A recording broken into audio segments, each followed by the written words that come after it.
Welcome to the Breakpoint Show, the podcast dedicated to analyzing the Netflix docu-series Breakpoint episode by episode. I am Gill Gross with Alex Gruskin. This is Season 2, Episode 2, The Future is Yours.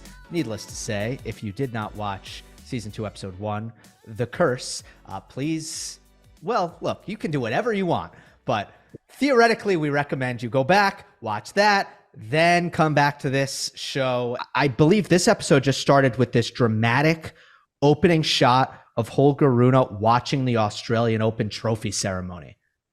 Yeah, it was a fantastic episode. And I will say one compliment to the makers of this show, one of many. You don't have to watch the previous episode to dive into this series at any given point. If you are a fan of a specific player, obviously through 1 and 2, they talk Sabalenka, Rune, and a little Alcaraz, obviously here in 2 as well. You could just watch these episodes on their own. And I do like the fact that perhaps here in Season 2, even more so, it's character driven more so than, as you alluded to in Episode 1, event driven. And yeah, I mean, right off the bat, you understand why the title of this episode is The Future is Yours, because right away they give you a close-up of that baby-faced Holger Rune, and you're like, all right, we're certainly talking about the future. You're totally right. Yeah, you don't need to watch Episode 1 to enjoy this. If you are more interested in Holger Rune and for some reason you're not interested in the Sabalenka story, yeah, you could start with this and be completely fine. It's not like this isn't Ozark. You're not going to be lost out here. So I'm just really glad that Holger Rune got this kind of focus. Can we just start with that decision? Because obviously that's a part of producing this show is we need to figure out which characters in the landscape of tennis are we going to focus on. And we talked in the last episode just how good Sabalenka is as a character because of her energy. Yes, she has a great story. Yes, you got to show her winning the Australian Open, but she's just like a really very charismatic and infectious character. Rune, it's not that he's similar to Arina Sabalenka, but I think he's a top 3 most interesting player to watch 2023, 2024, and beyond. Where he's at in his career, especially as he matures, especially as I think we can agree he hasn't really achieved what he is likely to achieve in the near future. I'm all about the Holger Rune focus here. I think he was necessary to include in Season 2. Jim Courier said it best in Episode 1 about Sabalenka, and it applies to Rune as well. He's someone who wears his emotions very clearly on his face. You know exactly what he is going through at any given moment of his career, and that's what made both Sabalenka and Rune such compelling follows in these first 2 episodes. I also think it's a similar theme.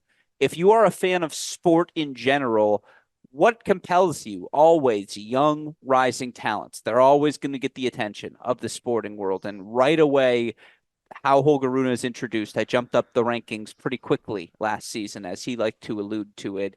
It is clear he is ascending from outside the top 100 to end the year top 10. You're a rising star within the sport. And that message is communicated clearly, as is the message right away that Holger Rune cares about one thing. He has one singular focus in life, and that is becoming the best tennis player he can become. And obviously, there are more details we'll get into. It's as finite of a detail as his mom still makes his bed, to as, again, big picture of a detail as he's in and out of coaching decisions because he wants to do what's best for himself. He demands a coach who is always going to bring out the best of him at any given moment. And it's just so abundantly clear that Holger Rune cares about tennis and his athletic career more than anything else.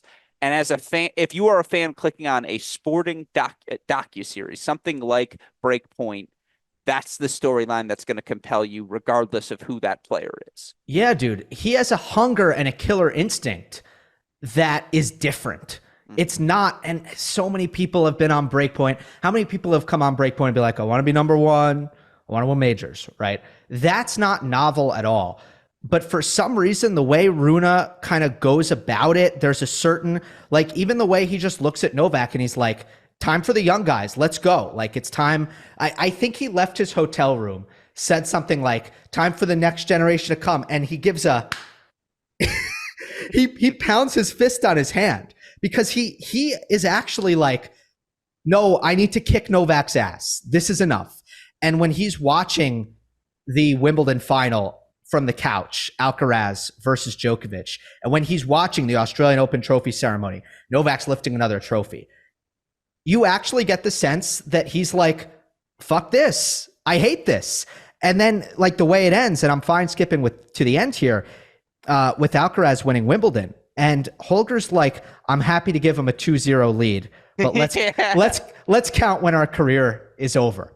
Who else? Like, serious question here. Is there anybody else who watches Alcaraz beat Djokovic and their reaction is just like, all right, yeah, he's got a 2-0 lead, but I'm going to win more slams than Alcaraz?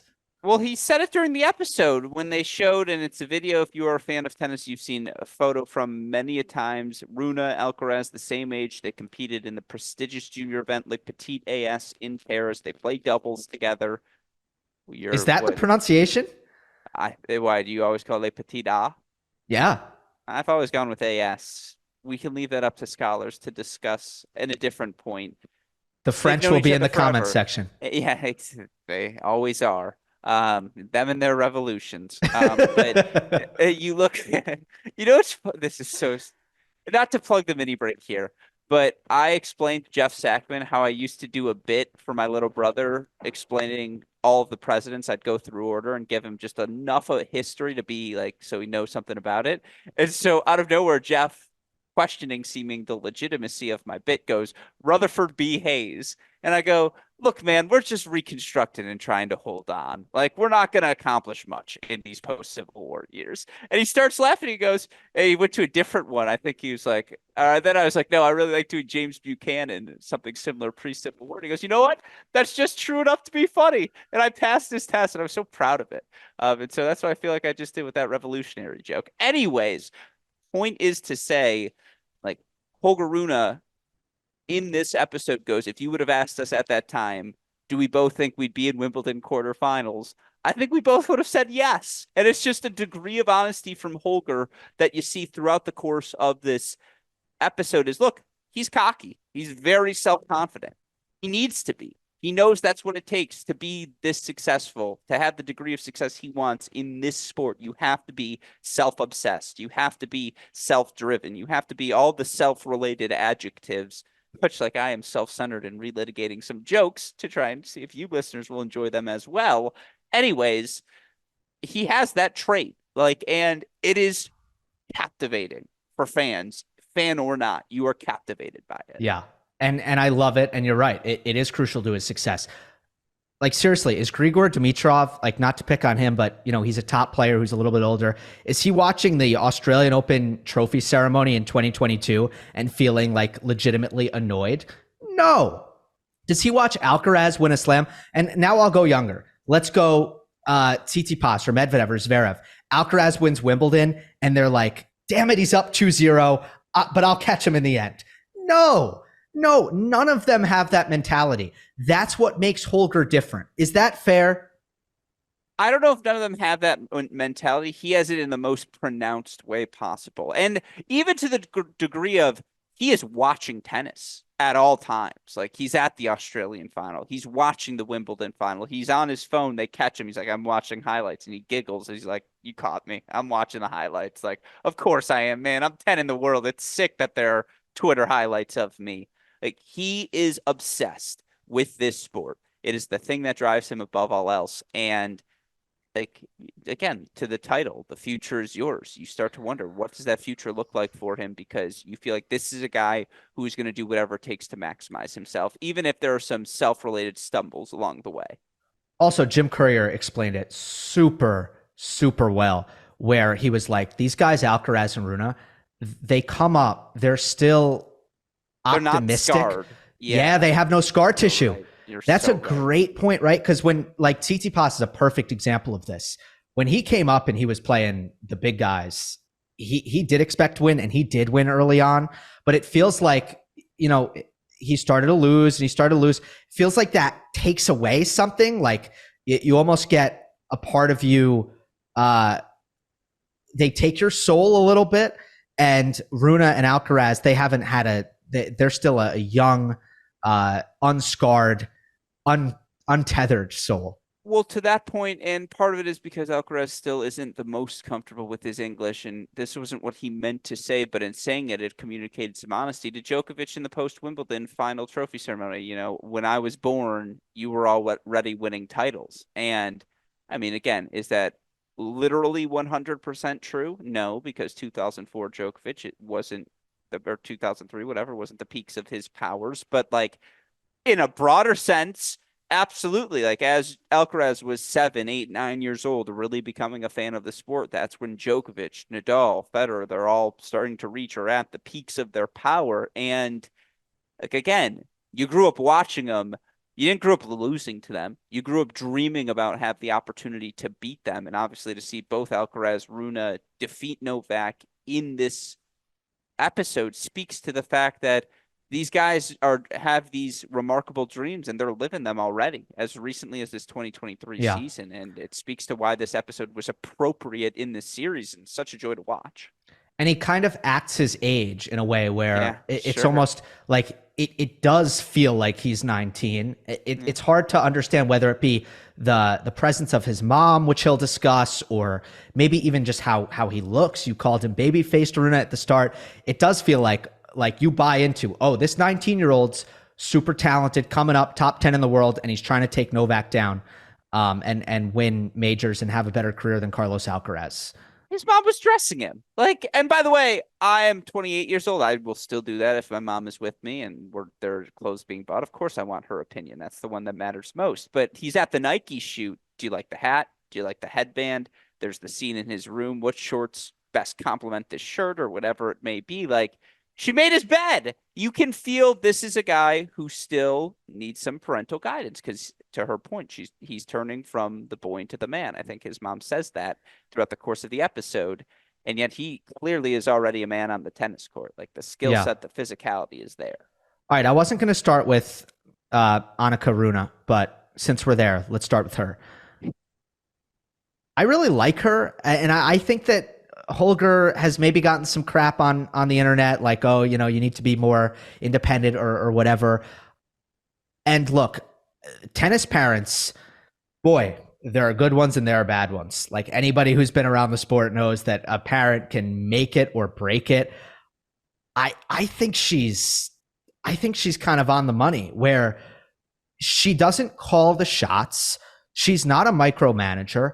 Holger is in charge, but she facilitates. Like she's genuinely his manager. If you want to sponsor him or have him for an interview, like you email his mom. If like she is going to be his manager, but she's not going to overstep her bounds from a tennis standpoint and be like, we don't need Lars Christensen. Like I'll do it. I'm the coach. She doesn't do that like some tennis parents do. And, they think they know the sport well enough to step into that role. And it feels like she is just there for the unconditional support and the facilitation. Yeah, like stuff maybe happens within their relationship that Netflix will never be able to reveal because it's just stuff that's too much behind closed doors. But from everything I've seen in that relationship, and I liked getting a closer look at this, it seems like Annika Rune is exactly what you want in a tennis parent. Holger Rune is the president of the operation, but yeah, his mom is his chief of staff. There's no doubt about that. All the decisions run through her. And at some point, there has to be a degree of independence. I'm sure there will be a point where he won't want his mom coming to his apartment to pick him up, to take him to the next location, just because at a certain stage of life, you just don't want that to be your mechanism of transportation for all these different things. But I agree. It never felt disruptive or deconstructive to whatever he was trying to accomplish, if those are the words I guess to use it that first come to my mind. Like I completely agree with you. And again, it was fascinating to see because clearly Holger Rune has some serious thoughts about his own career, about he talked about it. He expects perfection. That is what he is chasing. And obviously 19-year-olds of any ilk are going to have unreasonable expectations and for the immediacy of things happening and all these different things. And obviously his mom seems to be a stabilizing force on him. Like, it's great to have that sort of person in your life, that sort of influence who will help keep things steady in what is otherwise a really chaotic time for a guy making his rise to the top of the game. Again, I'm happy that they didn't shy away from that relationship, if that makes sense, that they made quite clear the influence with which she has over all things in the Holger Rune operation. But it's sure I didn't feel like, if this is a really silly thing. I think if my mom could go back and change anything, and look, she is an incredibly accomplished OB-GYN, like, she figured out her stuff. But if she could take any opportunity back, it would have been to be a tiger mom when it comes to tennis parents. Because you're right, like, tennis parents can be crazy. They can be very controlling and all of these different things. And I just don't think she's that in an unhealthy way. I think she says, all right, his goal is to be the best tennis player in the world. I'm going to dedicate all the things to do all the little things right to make this hopefully possible. Yeah, but I'm also going to let him grow up, let him screw up, let him make decisions, and I'm not going to be his tennis coach. Yeah. Because that, I think, can be one of the bigger issues, especially when parents come in and they're clashing with the coaches that they've tried to hire to help. And you can talk to any coach at pretty much any level, and they'll tell you that parents can be really, really tough to deal with, especially those who think that they need to have a hand in the specifics of the coaching. And I want to talk about, obviously, Mortaloo in a second, because speaking of coaching, he plays a massive role, certainly, in this episode. Yeah. But my last note on Annika Rune, because it's the best scene in this episode, without question, Gill, because there are two types of people. There are those sorts of people who play the podcast, and then there are those sorts of people who are the podcast, Gill. And I like to think sometimes you play the podcast. I am the podcast. And I wish I had a cigarette in my hand like she did to say that quote for you, because watching her say that, cigarette in hand, some people play the point, Holger, but Novak is the point. I almost cried a tear of joy. I was like, oh, Annika, I could marry you right now. Like, that is just, that is beautiful filmmaking. And one of my highlights my highlight of the episode. That was spectacular. Just direct quote.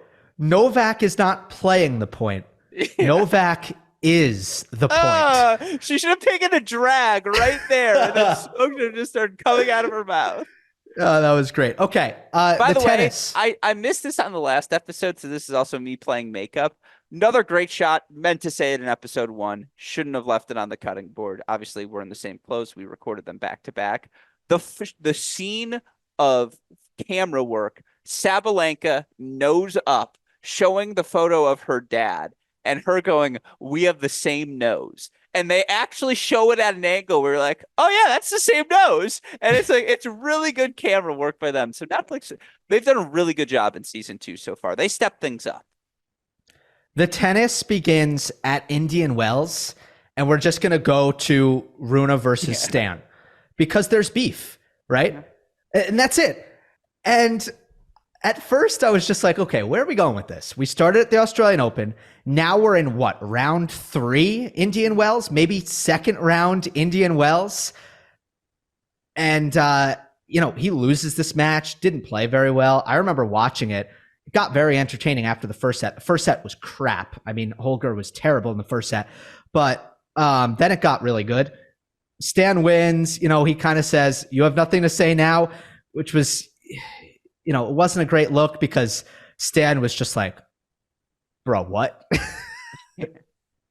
But I think my big thing here is they didn't get bogged down in, we have to show the Monte Carlo final against Rublev because that's a big match, or, we won Munich, let's go do that. It's like, no, let's just do Stan because, there was a bit of tension there, kind of a storyline, and also it was a good job. It was a good match to show how his emotions can get the better of him, how he can kind of not let his tennis abilities, he could almost self-sabotage his tennis abilities because he's just doesn't have his head on the court. And, I think Muratoglu was, being particularly critical of him in the box and after the match. I thought that was good audio. So it's like, yeah, that works. Why not go to Indian Wells and show that match? Well, I think to your point, what they captured so perfectly is the roller coaster that is the rise to the top, particularly for someone as volatile as Runa, and they captured it perfectly. You want to see the lows of this roller coaster? This is what happened with Stan. A petty argument from 2022 lingered over into 2023, and it affected his performance from the start. And it was miserable, and it ruined the day, and it ruined this coaching relationship for a moment. And that's how the low can be on this Runa experience right now. The highs can be this guy can be freaking Djokovic with the same coach in his box and the exact same arrangement. And that's like, to your point, the plot points they picked weren't tournament driven. They were, we want to show you what this Runa roller coaster ride is like and why it's really fun to get on. And they nailed it with their match choices because the Stan narrative arc is sort of perfectly indicative of what the lows of Runa look like right now. Yeah, well said. And then we go to Rome. Let's get to the Patrick storyline in a moment. Let's skip that for a second. We go to Rome. Thoughts. Okay. I love it. It's a juicy one. We don't look, we get to experience kind of the win over Djokovic, the rain delay. We get a little bit of Muhammad Layani drama with the ball mark, which is, again, kind of a look at Holger. Which I'd forgotten about. Yeah. I had forgotten too. Yeah. Didn't control the emotions that well, but then it rained. Like, how come all of these, so many epic kind of tennis stories are just like, I lost my mind and then it rained and then I won. Like it goes like that so often. We get a little bit of behind the scenes in the rain delay. That was kind of nice. And then again, just to kind of hammer this home, in season 1, they would have been like, and then he lost to Medvedev in the final, right? We didn't get that. For the viewers of Breakpoint have no idea what happened in the tournament because that wasn't the point. The point was he beat Novak, and then we go to Wimbledon. Mm-hmm. It's interesting. Like, it's kind of incumbent on you now to be like, oh, how did he do there? Let me go look it up. And if that's what the show's inspiring you to do, then by the way, the show's doing its job. So I don't hate that, but I do see your point that, yeah, if you are just a fan of this show, you're like, wait, so he beat Djokovic. I assume he won the event and obviously hasn't lost between there and the Wimbledon quarterfinal. Wow, he must have won Roland Garros as well. Like a little bit of a blank there in between on what happened in between. But I did love and watching you struggle to come up with an Ozark for your TV show reference earlier because you're not the biggest TV show movie guy. That's what caused me to laugh. I've in the last 2-3 years I've watched plenty of TV shows, but not a lot of movies. I assume you know Men in Black, the reference with the memory wiper where they click the light and it flashes and it wipes your memory. Yeah, like it's kind of hilarious that a rain delay did that for Holger Rune because after the match he's talking with Mortalu and he's like, oh, I thought my mindset was perfect. Like my mental, I was so stable. And it's like, dude, did you watch the second set? Like maybe after the rain delay, it was a good third set, but like we still got some things to work on. Yeah, it was like, again, it discussed, you mentioned this early in this podcast episode, his excitement in facing Djokovic and getting the chance to test himself against the best. Like that's all Holger Rune wants to do. And even through the emotional pitfalls, like that emotion comes from a place of desire, as he pointed out, to chase perfection. Like it reminds me of a young Andy Murray or any of those young players you want to point to who, like young Sabalenka, would wear their emotions on their sleeve. And you knew what the highs could be, but you'd have to suffer through some of the lows as well. And again, you saw all of that within the framework of 3 sets and a rain delay, and the guy beat Novak Djokovic, and the guy makes a Wimbledon quarterfinal as well. And again, like has all of these different successes at 19 years old. They showed you all aspects. Like if you didn't know anything about Holger Rune before knowing this, watching this episode, you should learn more about his tennis because there's a lot there to be excited about as well. That would gain better context, but his narrative arc. Like this told the Holger Rune story. Yeah, and there was reference to the end of last year was really incredible. Then we struggled at the start of this year. Now they kind of skipped the real turnaround was when he hit the clay, Monte Carlo, Munich title. Sure. Skip that and whatever. Like Rome does the trick, beats Djokovic, gets the point across that he's kind of has this recovery. And then the kind of tie together with the Alcaraz match, and they were kind of keeping tabs on Alcaraz throughout the episode. Well, Nothing major. quickly on that, one of my highlights as well, everyone in the room in Rome watching Alcaraz lose to Yeah. Marazan. That was, I mean, that's tennis tournaments in a nutshell. Like, if someone good is losing, everyone's gonna, it's like it's a car crash. You're all gonna give it a little gawk. And then, yeah, once it happens, everyone reacts. Like, that was awesome. What a scene that What was. a scene. Rome, it must have been just Rome player dining. Yeah, sure. And you had Zverev out there, you had Tiafo out there, And who then, seemed to and then, really be enjoying himself, by the way. and then in the corner, you had Mrs. Runa like, Marazan, he is the point today. Like, I just thought Carlos was playing too much and Fabian was the point. Exactly. Runa Alcaraz match at Wimbledon. Straight set win for Alcaraz. Um, you know, I still would love a little bit more. Not going to get it, right? But I would love just a little bit of color on maybe what Holger felt like went wrong in that match beyond what he said. Or maybe get Courier in here, explain what happened in the match. Like, he's very good at that. But no, we just get Runa saying that Carlos handled the mental side better, which is basically how every single result is explained in Breakpoint. Well, you're right. It would have been nice to get some tactical breakdown 100%. It's indicative into Runa's mindset again. It couldn't have been the tennis, right? Because Runa's as good at tennis as anyone. It had to be the mental side that he just wasn't prepared to execute at the degree he needed to be able to. And again, maybe that's where if you had some other voices, stronger voices in his camp who could push back against that and say, actually, tactically, maybe this is what we needed to do. And I think that's what Mouratoglou is intended to be. Like, that's going to be a big thing for him moving forward. But that was indicative of, like, in his mind, it wasn't the tennis. It was mentally, he wasn't prepared for that stage. Carlos is now. But to your point, let's check the stats at the end of our careers. Yeah. And then it ends. So Alcaraz beats him. Alcaraz wins Wimbledon. Ends with this very cinematic scene with Runa, I think in Denmark, but who knows? A beautiful place. He looked like Luke Skywalker, like on the edge of a cliff. Like, I don't know which Star Wars movie started / ended with like Luke Skywalker, like looking out into some vast abyss. The eighth one, the last Skywalker or whatever. There you go. You see? There you go. Yeah. See, I'm very, very cultured. Yeah. Yeah, and then that's when he has the line. I'm happy to give him a 2-0 lead, but let's count when our career is over. So let's backtrack.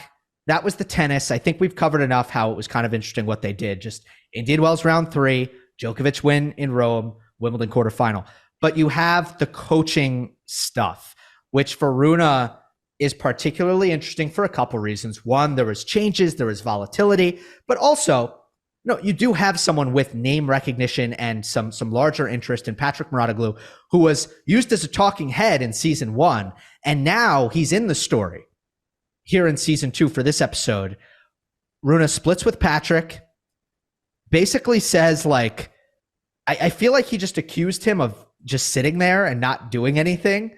Was that, I guess, the accusation, and he felt like he needed someone else? Then he calls him back. He brings him back. I mean, what did you think of this arc of Patrick, you're fired, Patrick, you're hired, all in the span of like 1 month? When they had the shot of Mouratoglou in whatever car it was, the back of the car, driving back into Rome like a conquering hero, I was ready to set my computer on fucking fire. Like, I was like, this is the most ridiculous, like, glorification, heroification, whatever the word is, of someone who just does not deserve like that sort of lore. Like, this is ridiculous. And look, when he goes, I worked with Serena for 10 years, and introducing himself, that's like someone who went to Harvard working. Yeah, I went to Harvard in the first 10 seconds that you're talking to him. I got 2 of those in my family, by the way, although they don't talk about it because we all know. Anyways, I just like, here's the thing. He has a big personality. That is very clear throughout the course of this episode. Kind of have to deal with Holger. Like, you need to be confident in your convictions. Say, fine, don't listen to me. I guess you're going to break up with me. I guess that's just how it's going to be. I'm going to be fine without it. Like, you do have to have those sorts of confidence in your convictions to work with someone like Holger Rune. And it's very clear that Mortoglu has that. Again, he tells hard truths to his face. Like, he was willing to amp up the drama when he knew he was mic'd up. Obviously, during the course of that Indian Wells match, his disappointment was very clear. It's a fascinating relationship. Like, it was worth showing. It was just like, again, it would have been nice to see them work on court more frequently, just to know, hey, here's what he's saying to him actually. Like, I would have liked to see more Rune Mortoglu talking directly with one another as opposed to just talking to the cameras. Fair enough. I felt like it was a very indicative and accurate portrayal of kind of what the whole Patrick Mouratoglou deal is, right? Yeah. Especially because some people accuse him of just like sitting in a player's box when they go on a run just to be there and show face, just to be that presence. The reality is Mouratoglou is a presence, and he does seem to just always be around and kind of in the mix. So I just thought it was kind of funny when Rune accused him of basically just sitting there and doing nothing, because that's the same thing that like people on Twitter accuse him of doing, of just kind of riding the coattails a little bit. That's kind of like the Mouratoglou criticism du jour, I would say. I just hope we get more from this. Here's what I'll say. I hope that this is paid off, because the dynamic between Lars Christensen, who is Holger Rune's childhood coach and a very technical kind of analytical guy, and Patrick Mouratoglou, who I think is a little bit more big picture mentality, somebody very Nick Bollettieri-like, instills confidence in his students or clients, whatever you want to call them, players. I don't think that worked last year. And Annika Rune has since been on the record saying things like egos got in the way last year of having kind of a stable coaching dynamic between Holger, Lars, and Patrick.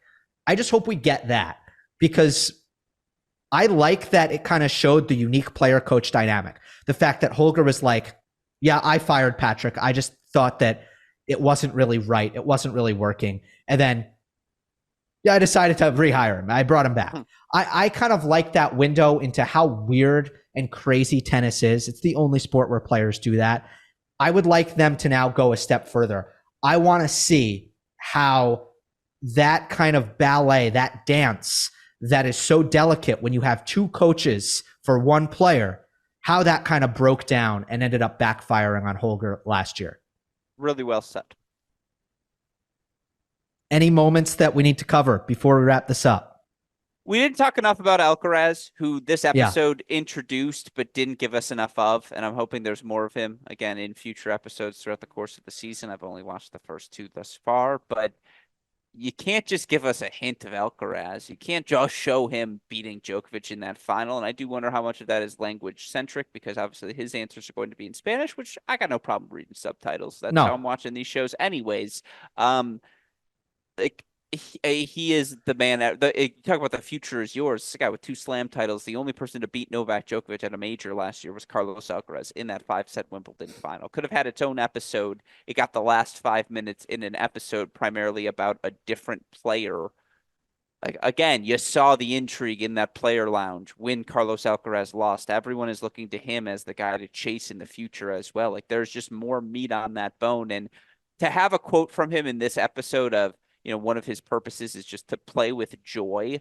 Like, that so perfectly epitomizes Carlos Alcaraz. And you opened up, like, they did that early in the first 15 minutes of the episode. And so I got my hopes up, like, oh, we're going to get both. And we didn't. And maybe that perhaps then we've actually perfectly portrayed the Alcaraz tease we got in this episode by just teasing it here at the end. But that would be the only thing I'd have left from this episode, is they opened up the Alcaraz storyline.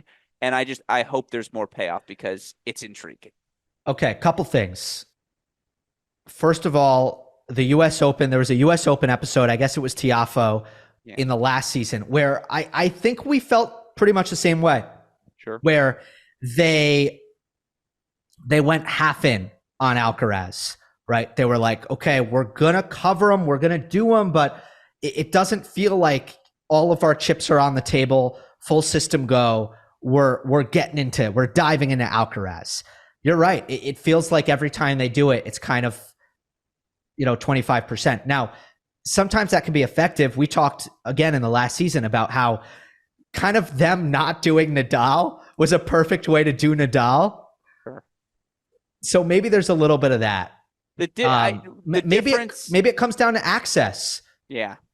I don't know. That's Like my biggest fear. Do you think Ferrero and the team is like, yeah, we don't really want cameras around? You heard Courier talk about in episode 1. It's absolutely a distraction, and I just wonder because he's like, we talked about this when this match actually happened, and that's why it's not unforgivable, but so surprising certainly that they only spent 5 minutes on it. Everyone in my life who's a sports fan, not tennis fans, everyone in my life who's a sports fan texted me on that day and said, dude, who is this Alcaraz guy? And what did he just do to Djokovic? Like everyone, that was a moment in the sporting world, not just the tennis world. It was a moment when tennis penetrated the broader sporting narrative arcs. And everyone was talking about what happened in that Wimbledon final. And, again, obviously they play another one in Cincinnati later in the season. Maybe that's something they talk about in a later episode because those two going head to head, that's one of the most memorable things from 2023. And I can't just get a 5-minute taste. I need a 15-minute story arc on it in one of these episodes.